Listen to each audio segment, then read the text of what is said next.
Oi, oi. Bom dia a todos. Sejam todos bem-vindos a mais uma sessão clínica do EBOS, Dr. Murilo Martins. Hoje a gente vai continuar falando um pouco sobre a temática da hemostasia, né? O Dr. Felipe, que é RN de hematologia e hemoterapia do Hospital Universitário, vai apresentar para a gente um artigo sobre os conceitos e as controvérsias da hemostasia e trombose associada à hepatopatia.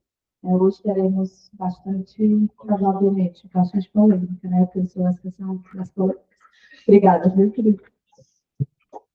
Como a Glorinha apresentou, sou o Felipe, né, sou residente de Matos, vou fazer a apresentação.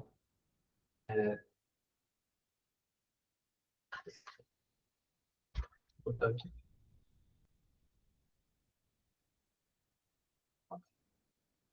Vou fazer a apresentação desse artigo, né, que fala sobre os conceitos de controvérsia na hemostasia e trombose associados à hepatopatia, é um consenso de 2017, né? E trouxe também alguns pontos do artigo que já foi previamente discutido com o Gustavo e com a Manu, só para trazer um outro ponto, né, e reforçar alguma evidência. É um artigo do Jornal Americano de Gás de 2021. Introduzindo o motivo dessa apresentação, né, que a gente sabe que o paciente cirrótico apresenta várias características singulares relacionadas à hemostasia, principalmente por conta da redução da síntese de proteínas do paciente com hepatopata, além da plaquetopenia também associada à doença. Por esses motivos, inicialmente acreditávamos que a cirrose era uma entidade que sempre estava relacionada ao aumento de risco de sangramento. Inclusive, esses pacientes teriam um menor risco de trombose por isso. Sabe-se hoje que, na verdade, a cirrose é um estado que tem um rebalanceamento da hemostasia. Então, além de fatores procoagulantes que são reduzidos, também os fatores anticoagulantes são reduzidos. Então, a gente vê nessa imagem, né, do artigo da GAF, né, que eu comentei, ele coloca, né, a balança. Então, ao mesmo tempo que a gente tem a redução das proteínas de coagulação legais para hepatose, a gente também tem a redução de proteínas C e S, né, por exemplo, que são inibidores naturais da coagulação. Esse estado, né, acaba sendo um estado que é mais vulnerável a fatores externos, né, então, tanto a própria progressão da doença como fatores como infecções podem gerar disrupção dessa hemostasia e gerar tanto o contexto de um evento trombótico como um contexto de sangramento também. Pensando nisso, foi feito esse consenso, né, foi atualizado, na verdade, a última vez tinha sido em 2005, foi atualizado em 2017, um painel de especialistas, né, principalmente para hepatologistas, mas também para anestésicos e hematologistas, foi feita a revisão, né, de literatura e recomendações baseadas na experiência deles. Iniciando, né, ele traz a discussão em partes do aspecto cotidiano da gente, quando a gente está lidando com esses pacientes. A primeira parte que ele comenta é sobre os testes de coagulação nos pacientes cirróticos. E na primeira recomendação, né, ele traz que os testes clássicos, né, da coagulação, né, então, TAP, TTPA e TTP sangramento, nesses pacientes cirróticos a gente não pode considerar como associados, né, a preditores de sangramento. Eles são principalmente relacionados, na verdade, ao grau de disfunção hepática nesses pacientes. E o motivo deles não ser predizer sangramento é principalmente porque eles são testes realizados in vitro, né, que não simulam o contexto completo da coagulação. Então, eles não avaliam, por exemplo, a ação das vias anticoagulantes. Né? Então, por exemplo, proteína C, proteína S, não vai avaliar a ação dela nesse contexto. Traz a segunda recomendação, né, também nesse contexto de melhor avaliação do fator de sangramento do paciente. Eu acho que ele fala que a contagem plaquetária, isoladamente, a gente não pode utilizar como preditor de risco de sangramento. Traz a discussão, né, que tem testes in vitro, né, em alguns estudos que determinam que a geração de globina é preservada acima da contagem plaquetária de 55.000, mas mesmo que tenha esse corte in vitro, né, não é extrapolado para in vivo, não tem estudos que determinam bem qual seria a média de contagem plaquetária desses pacientes.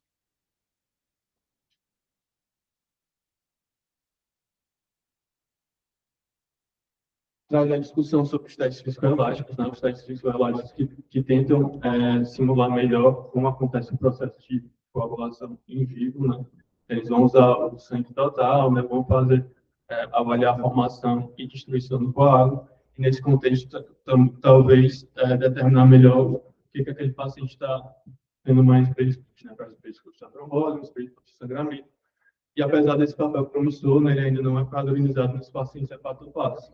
Na maioria dos contextos que ele descreve no artigo, né, então, principalmente em profilaxia para procedimento, ele ainda não é validado, não tem evidência clara de benefício do uso do teste viscoelástico em relação à profilaxia por níveis determinados, né, então, por exemplo, plaqueta de 50.000, INR5, acaba que ainda não está bem definido, mas tem um papel promissor, né, que propicia a necessidade de novos estudos. E já no jornal americano, né, de Gacha, até o Gustavo Amanda já tinha trago essa discussão, que provavelmente no paciente que está sangrando já tem uma aplicabilidade melhor. Então, aquele paciente cirrótico que está tendo sangramento, a gente poderia usar o teste viscoelástico para saber exatamente o que ele precisa repor naquele momento.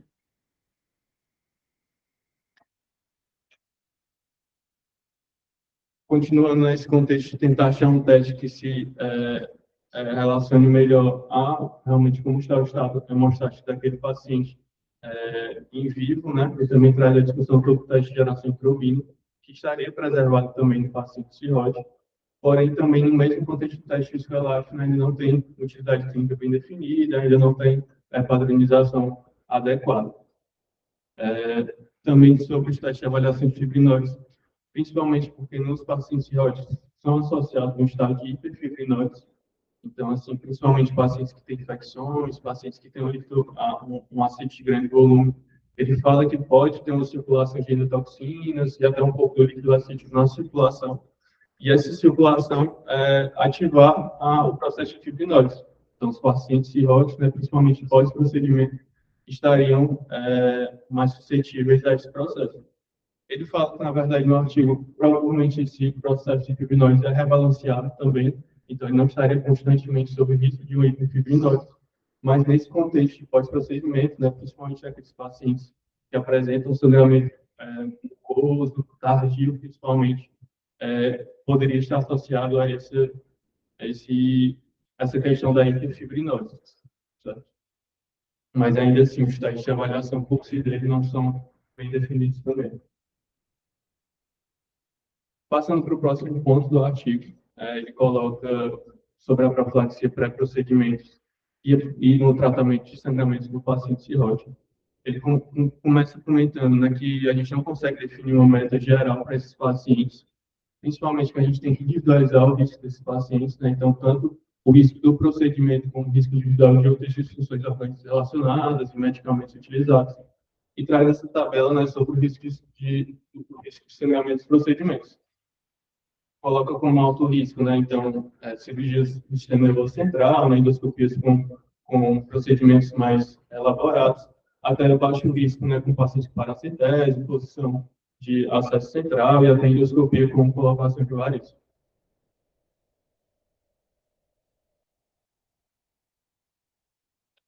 Nesse contexto, né, de pré-procedimento, apesar de ter poucos dados, ele recomenda a testagem e correção dos níveis de plaqueta e de fibrinogênio, principalmente nos procedimentos de alto risco.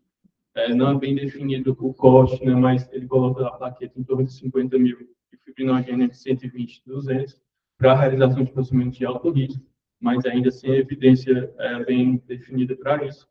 E também traz a recomendação que não há uma indicação universal de você fazer uma profilaxia nos pacientes com baixo a moderado risco. Então, a gente teria que individualizar esse risco. Inclusive, traz, né, que a correção, pensando em níveis como INR 1.5, plaqueta de 50.000, pode aumentar o risco de sangramento. Né? Você aumenta o estado volante daquele paciente, pode ingurgitar as varizes esofágicas que aquele paciente possivelmente tem.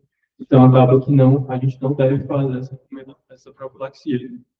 Lembrando que o procedimento de baixo risco está incluso, né? Então, a acesso central, está incluso em endoscopia com a posição com correção de varizes esofágicas. Então, a gente sempre tem que individualizar esse risco. Traz a discussão novamente dos testes viscoelásticos, né, da questão promissora, né, desses testes nesse contexto, apesar de ainda não ser validados, né, possivelmente futuramente podem ser utilizados em pré-procedimentos, né, para a gente definir se tem a necessidade ou não de alguma correção. O jornal americano traz ideia similar, né, e já deixa mais bem definido que na paracentese e paracentese realmente não tem necessidade dessa correção. não deixa tão claro na questão da endoscopia, né, apesar de tender também a não recomendar essa profilaxia.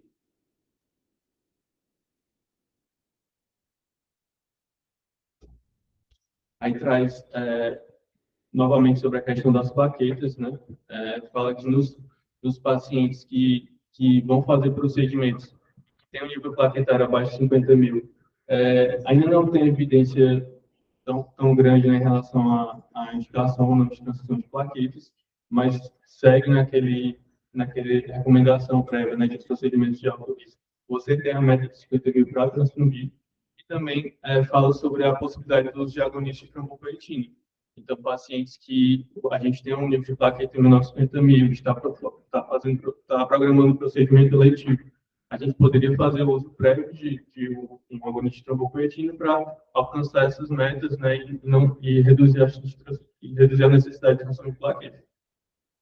É questionado a questão do risco trombótico, né, que esses agonistas de trombopoetina podem trazer, mas são vistos nos últimos estudos, né, usando o avatrombopag, que aparentemente não tem esse aumento de eventos trombóticos, e ele realmente reduz a necessidade de plaquetas.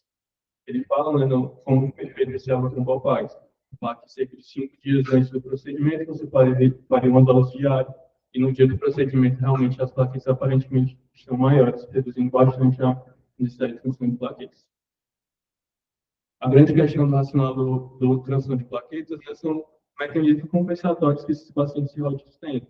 Então, apesar de eles terem plaqueta baixa, muitas vezes eles têm mais plaquetas ativadas circulantes, né, além também da questão do aumento do globulina nesses pacientes.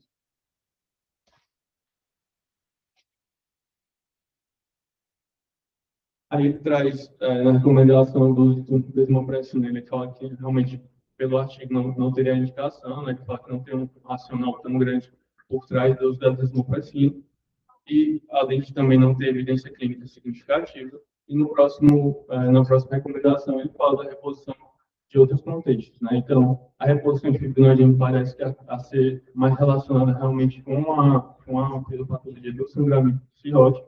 Então, o paciente que está sangrando, que está com fibrinogênio abaixo de 120, no paciente cirrótico aparentemente tem realmente indicação de correção. E ele traz a questão, principalmente pela menor chance de reações transfusionais no paciente que faz transfusão de prostata, né? Então, é um volume menor, acaba tendo um componente celular, reduz os riscos e acaba evidenciando mais benefícios nesse contexto. O uso do complexo protrombínico no paciente sangrando é extrapolado, né, do paciente que tem intoxicação com marinha, então não tem uma evidência tão clara, né, mas é uma possibilidade de se utilizar. E o fator 7 aparentemente não tem benefício da reposição isolada.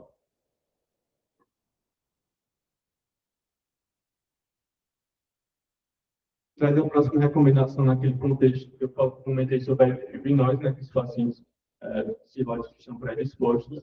Então, nos pacientes que têm uma cirrose descompensada, né, que tem um sangramento, principalmente pós-procedimento, daquela característica, né, que são sangramentos de mucosa, difuso, aparentemente tem benefício de a gente fazer antifibrinolítico. Você pode usar tanto ácido tranexâmico como ácido tamiocaproide, e apesar de ter discussão também, possivelmente, de risco de eventos trombóticos, aparentemente ele não traz esse efeito associado.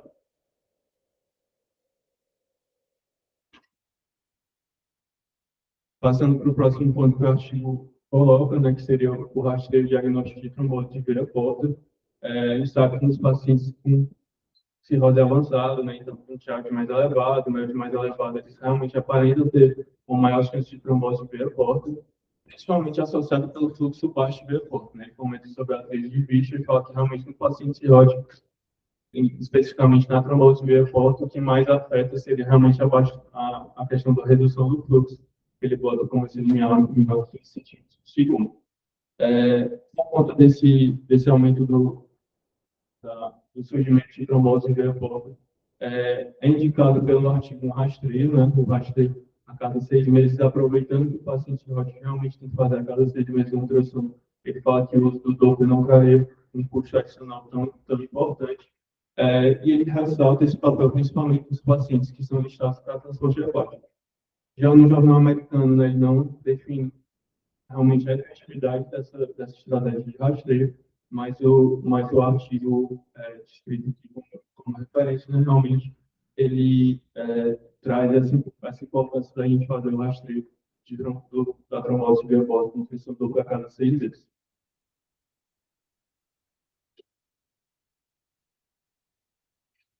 Trazendo, caso você tenha o diagnóstico da trombose via porta, né, ele recomenda a gente caracterizar melhor essa trombose via porta com tomografia ou ressonância, né? Ele fala que as duas estratégias são similares, não teriam em relação um benefício em relação ao outro, e traz a caracterização pelo Fraudier, né, que seria basicamente a graduação pelo grau de obstrução luminal e pelo grau que ele atinge ou não a veia mesentérica superior.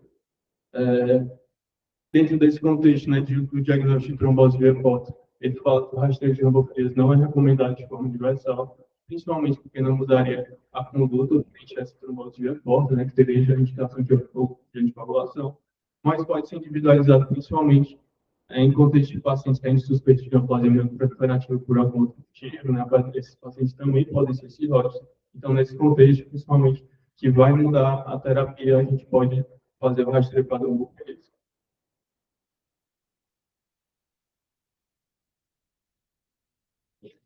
sempre antes do início da anticoagulação, né, a gente tem que fazer a avaliação do sangramento para pesar o custo-benefício. Os principais fatores que ele coloca como proibitivos à anticoagulação seria o sangramento recente, o trato gastrointestinal que não foi explicado, né, então a gente fez a avaliação, ele não conseguiu definir qual o motivo desse sangramento. O paciente que tem um abuso de álcool e o paciente que tem uma perda de estado funcional importante pela cirrose não teria esse benefício de fazer anticoagulação. Também tem a recomendação de você fazer endoscopia previamente, se possível, para a gente caracterizar se esse paciente tem vários esofágicos de alto risco. Tendo vários esofágicos de alto risco, a gente iniciaria o tratamento para as varizes e depois iniciaria a anticoagulação. Também traz a questão da segurança, né, da anticoagulação. Os pacientes que têm TIAG, até A, principalmente A, né, tem uma anticoagulação que é bem definida como segura. TIAG B aparenta também ser segura, apesar de não ser tão bem estabelecido como no TIAG A.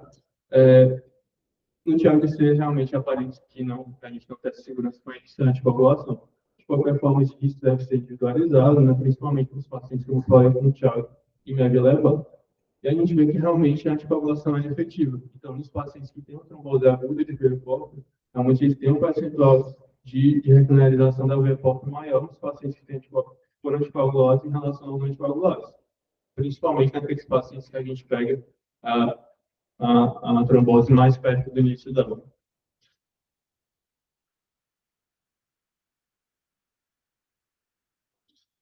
Na próxima recomendação, né, ele fala sobre quais anticoagulantes a gente pode utilizar. Ele traz como opções, né, os três mais clássicos, né, o dotapolista, vitamina K, heparina de baixo peso e os anticoagulantes de ação orais de ação direta, né?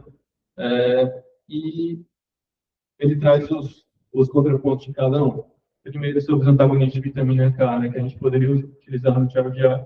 Porém, ele faz sobre o desafio na interpretação do MR. É um paciente que a gente vai ter que acompanhar pelo MR só pela cirrose. Então, a gente utilizando o antagonista de vitamina K, a gente acaba que perde essa avaliação da questão da progressão ou não da disfunção hepática. Inclusive, pode alterar a posição desse paciente na lista do transplante. Então, acaba sendo bem difícil a gente utilizar nos pacientes cirúrgicos. A heparina de baixo peso é liberada nos pacientes também com tireoide B, mas tem os desafios que a gente já conhece em relação ao preço, né, e a dificuldade do monitoramento, além da questão de ter poucos estudos que realmente liberem os pacientes cirúrgicos. E os outros, né, a gente também pode utilizar nos pacientes tireoide B, mas ainda tem a restrição nos pacientes com tireoide C. Que fala sobre a indicação do tratamento de trombose grafose, principalmente os pacientes que são candidatos a transplante hepático, mas também com benefícios dos pacientes que não são listados. Ele usa aquela classificação que eu comentei, né, que seria de Yale. Basicamente, ele fala que não teria um benefício tão grande nos pacientes que têm Yale 1, que Yale 1 seria uma trombose restrita, a veia porta com menor de 50% de obstrução luminal, mas nos outros pacientes a gente poderia também ter benefício caso a gente identifique o paciente com trombose aguda, né?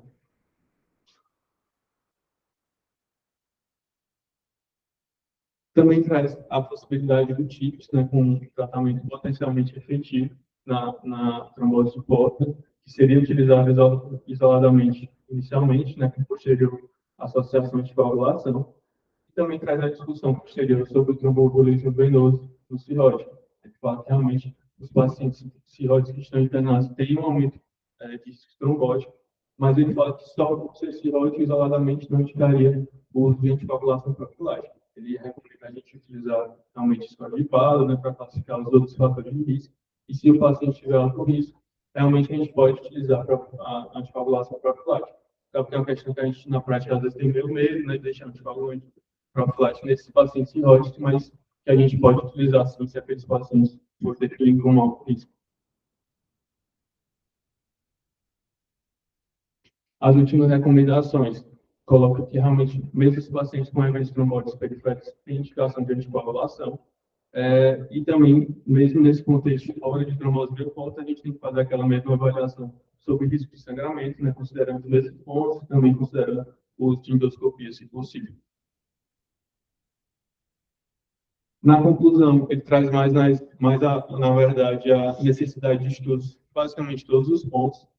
Fala mais que realmente no último consenso ficou melhor definido a, a não associação dos testes de coagulação clássicos, né, como predictor de sangramento, mas traz a necessidade, né, de a gente estudar melhor a questão dos testes viscoelásticos, né, os testes de geração de trombina, como para ver na prática, né, realmente o benefício clínico prático dessas estratégias, e traz basicamente a necessidade de mais estudos em todos esses pontos que eu comentei, né? Então, para profilaxia pré-procedimento, do paciente com trombose venosa, dos pacientes na profilaxia de eventos de tromboembólicos, né, fora da porta, também do uso de anticoagulantes.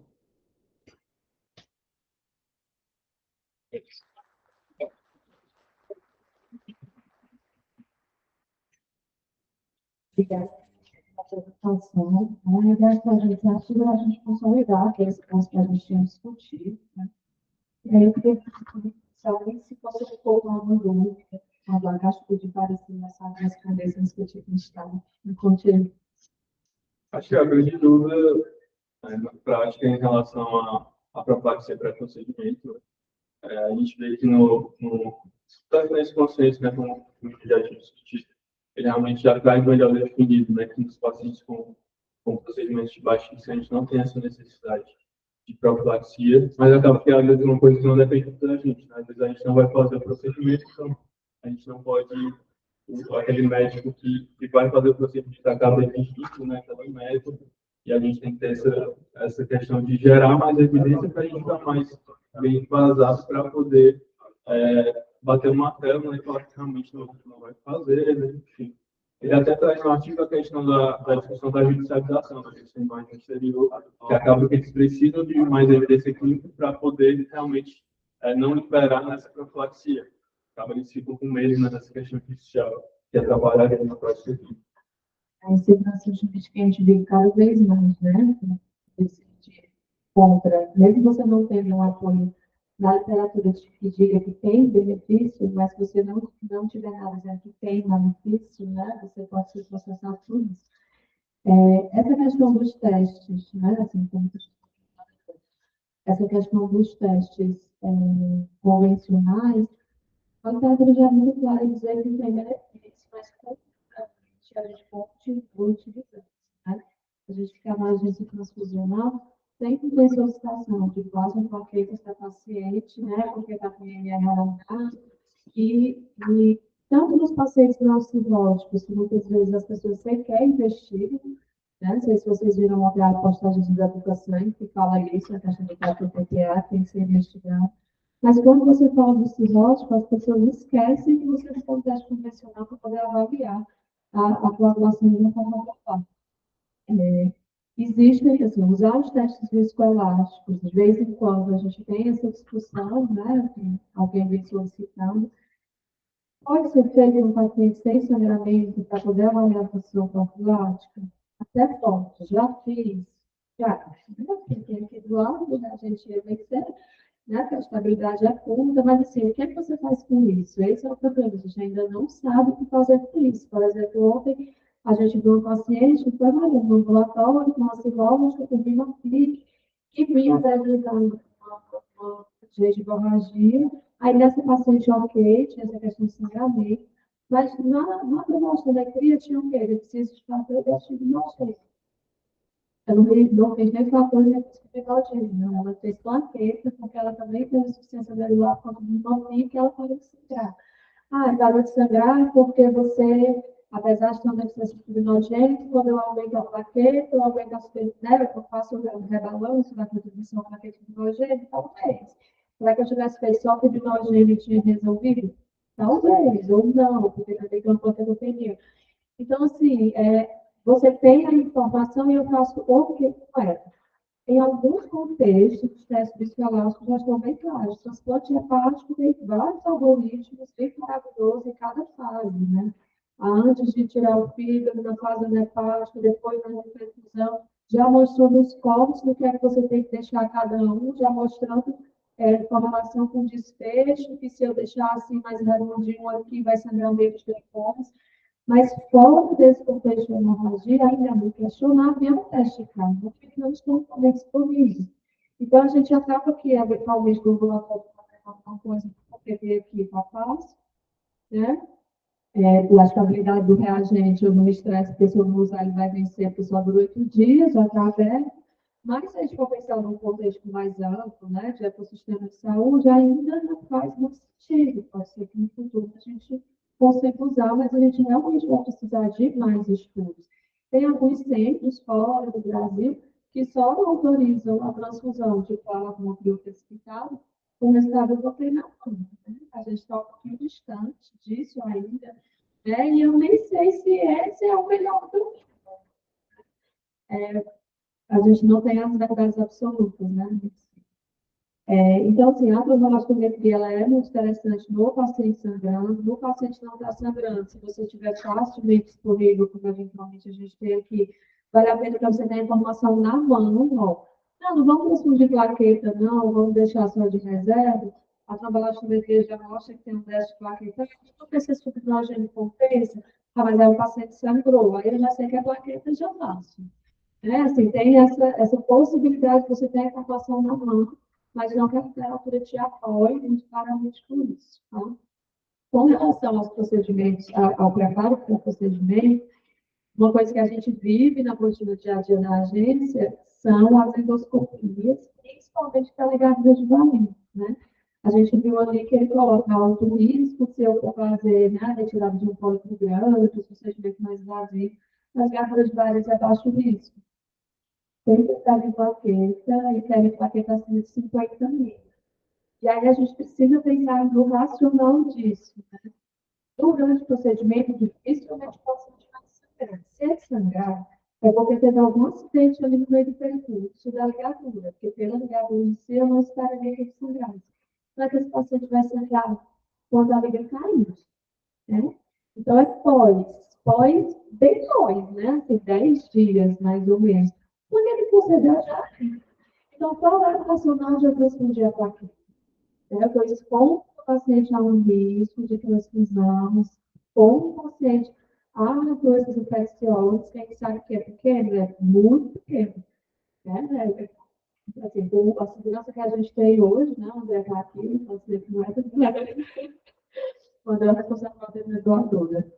Então, a gente tem uma triagem adequada, triagem sonológica, NAT, a gente tem uma hemovigilância, né, que faz a hemovigilância, mas existe o risco de doença infecciosa, existe o risco de as outras reações não infecciosas, reações imunológicas, e a gente, assim, já tinha paciente que fez, acho que foi os meus 12 anos de hemato, o pessoal tive uma contaminação bacteriana, o paciente morreu, né? Então, assim, mas aquela pessoa é 100%. E uma coisa é eu transfundir, tendo plena ciência que era a minha única opção, paciência, expõe ao risco. E eu transfundi sem precisar, e o paciente pode ser grave. Então, a gente precisa ter esse cuidado, mas a cultura de querer uma plaqueta acima de 50 mil, é abaixo de meio, ela ainda está muito arraigada, do mesmo jeito de que eu tenho que operar com o grupo de 10. E a gente está conseguindo, né, diminuir mais o pessoal que isso, a gente cada agência todos trabalham com isso. Vocês que vão parecer todos trabalham com isso.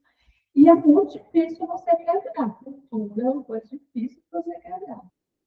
Quanto mais quando a gente não consegue fazer um estudo mostrando bonitinho, né? Quem foi que disse a história do. Achei tão bonitinho, eu esqueço. Paraíso das evidências, né? Quando a gente não tem o paraíso das evidências, os estudos dos cegos, né? Multicêntricos. E às vezes a gente não vai conseguir, porque eu não vou ficar fazendo, né? Assim, do ponto de vista ético, não é adequado. Né? Então, essa cultura, assim, esse trabalho de formiguinha, a gente tem que fazer no dia a dia, né? Você falou também do concentrado complexo próprio né? Das evidências limitadas. Tem uma vantagem de concentrado complexo próprio mímico. Se o meu paciente realmente tem déficit de fator e ele tem vários desdobros, um aumento significativo da pressão no esfânico, eu consigo fazer de cerca de 25 vezes mais fator com concentrado de complexo proteínico e confortável, ou com metal, né? Tem a desvantagem, a gente sabe que os pacientes com doença hepática crônica, eles vão ter disfunção de múltiplos fatores, de eficiência de múltiplos fatores, inclusive os fatores que não têm CCT, né? Principalmente eficiência de alguns, naquelas hepatopatias mais graves, mas, no geral, com o CCT, você consegue estabelecer um grupo de paciente. A convalescimento é interessante nesse contexto do paciente sangrando, de fazer um CCT, porque se eu tiver um empenho alargado, não é só a deficiência dos fatores que estão no CCT, né? Porque o 11 alarga ali o empenho, então, ó, tem que fazer quase vezes por uma opção. Eu acho que eu já falei, tudo que eu falo desse paciente, mas é porque ele foi bem didático para mim. Foi um paciente que fez uma abscessa hepatocardíaca, chá de B, fez uma abscessa cerebral, foi fazer o procedimento cirúrgico. A gente fez um preparo prévio, não tinha Rotem. Nessa época, tinha nem capacidade de Rotem, eu estava no hospital privado também, não tinha acesso. E aí eu fiz CCT, ele teve um sangramentozinho, assim, do pós-operatório, mas o CCT, assim, eu já tinha feito CCT, aí a gente fez plasma, porque tinha óxido, né? E aí, quando fez o plasma, ficou bem, controlou bonitinho. Então, a gente tem que lembrar disso, eu posso ter certeza, não estamos com os fatores de ordem intrínseca, o etapatório pode ter sim deficiência, né, desses fatores, apesar de ser mais comum, né, os fatores que tem CCP, mas é interessante por conta do volume. Eu tenho que fazer aquele monte de plasma no meu paciente, eu talvez tenha que fazer um sangramento mecânico ou pior, um sangramento mecânico. Fator 7 teria, né, assim, pensando em termos de geração de trombina comparado com o CCP, seria mais ou menos semelhante, mas o 7 trombosa mais. Então, normalmente, assim, os estudos que têm pouquíssimos mostram um aumento do risco de trombose. E com relação à trombose hipócrita, né, você falou bem, a gente trata agudo, né, a gente não pode pegar uma trombose hipócrita e querer tratar todo mundo. Aí tem os guidelines são né, um diz uma coisa, outro diz outra com relação ao screening, né, eu acho, na minha opinião, de alguma coisa, eu acho interessante o screening não para o clínico, mas para o cirurgião, porque ele entra na sala sabendo o que é que ele está abrindo, sabendo como é que ele vai fazer as anastomoses quando for transplante.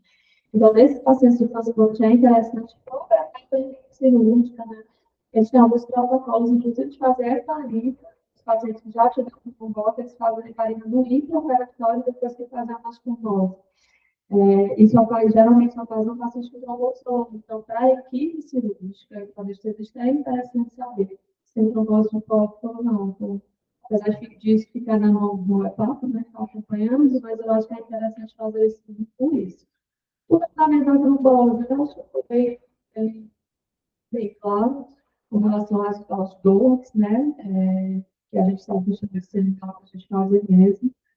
Mas nos outros pacientes seria possível. A farinha de baixo peso é muito difícil a gente ter acesso, mas eu gosto bastante, porque você fica seguro, né? Então, eu gosto do conforto de fazer farinha de baixo peso, né? Porque para a gente, o paciente não é confortável, porque vai se curar 2 vezes ao dia, né? Mas para o médico que está prescrevendo, é confortável Porque, apesar de eu não ter um antídoto que reverte 100%, mas ali a prova também sabe que reverte 100%, a minha vida é bem curtinha, eu não preciso ficar fazendo um monte de exame para poder avaliar, não tem a interferência do DNA que está bom, não tem a interferência com um monte de droga. Então, tá, gente, para aqueles pacientes mais difíceis, se ele conseguir, ou se a gente conseguir, eu acho interessante.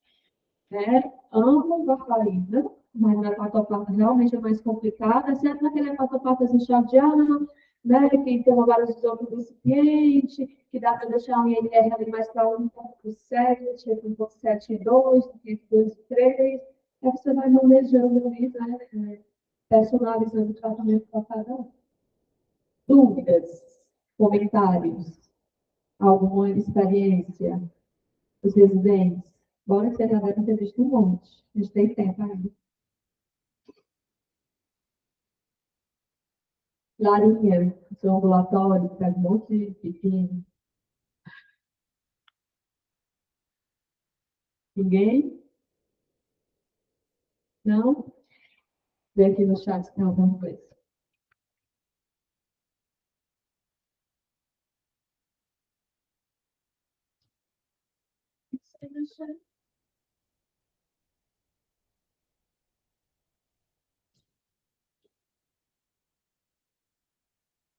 Não, tem só isso de frequência. Então, pronto, pessoal. Muitíssimo obrigada. Quer falar? Não, não. Vai ter que falar agora.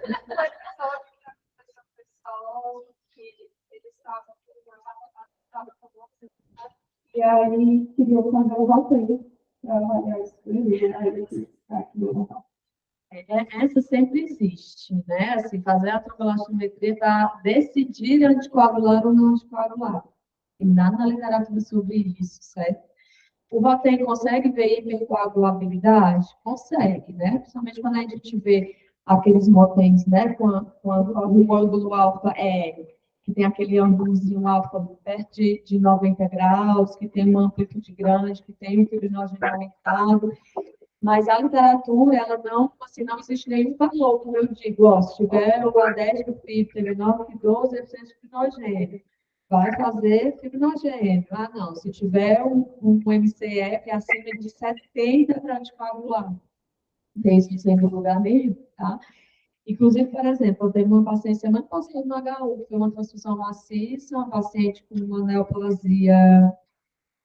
Ainda não tinha definido qual era a neoplasia, mas ela tinha uma massa no átrio, estava no pós-operatório, estava investigando uma doença hepática, fez uma biópsia hepática e evoluiu logo em seguida com choque hemorrágico. Aí vamos passar logo no UTI. Eu estava lá, né,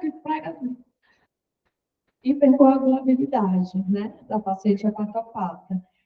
E aí, é para anticoagular, está sangrando, né? Mas tem neoplasia, mas aí você vai fazer o quê? Né? Ok, eu só sei que tem uma hipercoagulabilidade, mas isso não decide a conduta. A conduta ela tem que ser baseada no resto do contexto. E aí vem as coisas off-label, no COVID, né? O COVID foi a época que a gente mais fez osteometria. E que o corpo pedia muito para isso, é para anticoagular, não é para anticoagular. Então, vou ajustar a dose da enoxaparina, né? E aí, ó, filei com alguns pacientes, a gente ficava discutindo, isso chegou a ser feito, paciente gravíssimo, aquela tempestade de citocina, né, com trombose, tem melhorado aquele dedímero explorado, já usando noxaparina miligrama por de 12 em 12 horas, e teve um ou outro paciente que o médico assistente disse, ó, o que, é que você acha da gente fazer? Ó, fica a critério, o Rotem está com hipercoagulabilidade. E aí, se foi o aumento da dose da enoxaparina, ou se foi outra coisa, né? Não sabemos, mas depois da primeira enoxaparina repetida, tem a hipercoagulabilidade. Se foi, não, se não foi, não sei, porque é multifatorial. O paciente está séptico, está com CIS, você está controlando a inflamação, né? Está fazendo um monte de outras coisas. Então, a gente ainda não tem essa resposta que sabe no futuro. Né? Se eu posso guiar, decidir anticoagular ou gosto de anticoagulação, quanto gosto, não sei. Mas não, realmente, não posso utilizar hoje em dia para isso, não posso utilizar. Muito bem, obrigada. Obrigada, viu, gente? Até a próxima semana.